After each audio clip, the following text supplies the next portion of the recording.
నమస్కారం. ఘంటారావానికి స్వాగతం. ముందుగా ప్రధానాంశాలు. మద్యం కుంభకోణం కేసులో సిట్ దూకుడు.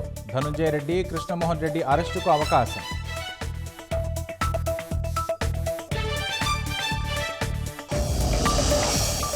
వైసీపీ నేత వల్లభనేని వంశీని వెంటాడుతున్న పాపాలు. 100 కోట్ల అక్రమ మైనింగ్కు పాల్పడ్డారంటూ కేసు నమోదు.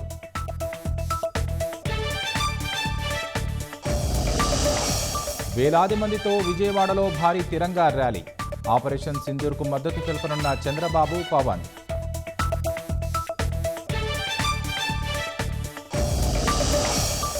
మే 21 నుంచి జూన్ 21 వరకు యోగా మంత్ చేపట్టాలన్న సీఎం. రికార్డు సృష్టించేలా విశాఖలో మెడిటేషన్ డే నిర్వహించాలని దిశానిర్దేశం. ఈ నెల 19 నుంచి 27 వరకు ఈఏపీ సెట్. పరీక్ష రాయనున్న 3.62 లక్షల మంది అభ్యర్థులు.